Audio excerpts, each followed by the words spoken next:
I said, I've never met anybody like you. How do you do this? He said, well, I love what I do. And when you love what you do it well. And he said, I've got my mission statement. How many of you have been in a cab driver's car that's got a mission statement? I said, a mission statement? He said, well, and he kind of looks around because it's busy at the airport. He said, it's the Willie Factor. I said, the Willie Factor? He said, it's a mission statement. 6 words, 26 letters. And that's the only thing I'm going to ask you to write down. This wise man, on January 3rd of 1980, said these 6 words. All you got to do is promise a lot, deliver. Because what has happened to the value? It's exceeded the price. That's your job. That's all selling is. If it's mortgage rates, if it's homes, if it's equipment, if it's a service, how do you show your customers enough value that offsets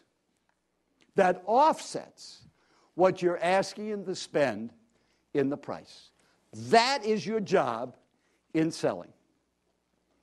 Now, if you take that idea, and I would like to make the premise that in selling, it's exactly the same thing. In this room, there are people that are earning 10 times what others in this room are earning. They are not 10 times better. They are 1 more out of 12 better. They're 8 1/3% better. They're just a little bit better. How many of you would agree with that statement as you look at the people in your company? The top producers are not 10 times better than everybody else. They're a little bit better. A little more persistent, a little better at referrals, a little better at service, a little better follow-up, a little better questions, a little better closing, a little better in answering objections, a little bit better. And that's what today is about, getting a little bit better in many of these areas. Now, one of the things that we have to do to be professional, are you expressing your gratitude to your customers? I'm not saying thanking them for business. Don't write thank you notes thanking for business. You write thank you notes to your customers. Thank you for getting me to see the decision maker. Thank you for being so receptive to new ideas that originally your company wasn't tuned into. Thank you for making me feel so welcome in your home. Don't thank people for buying from you. They should thank you if selling is helping, because you did something for them. Thank them for the other things that they do. How many of you have ever gotten a thank you note? How did it make you feel? Wonderful. Do you write thank you notes? How does it make you feel? Just as wonderful in writing them. So that's the idea I'd like you to think about. Who could you write a thank you note to? Your spouse?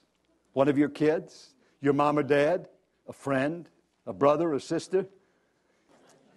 I got this letter years ago. Dear Joel, last December I heard you give a seminar, for financial advisors. Although I felt I was highly successful and had a positive approach, I wrote down a number of ahas. They worked, not surprising. They were basic and simple, but profound. The most unexpected dividend from the seminar came from the thank you note idea.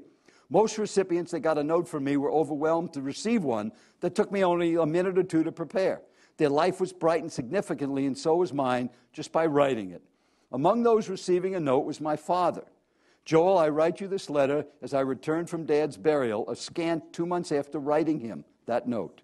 How grateful I am and how happy he was that I took the time to express what was known, but I had never said to him in words before. Dad passed away before I could reach his side, but he got my letter. Please remind other successful people to take time to say thank you to those they love. Signed, H. Ross Hawkins.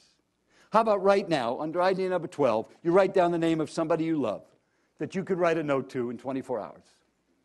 And then think about somebody maybe in the business area, maybe the person who hired you or trained you, your sales manager or your boss, or somebody who mentored you or helped you in a difficult time in your life. William James in 1907 said, the deepest principle in all human nature is the craving to be appreciated.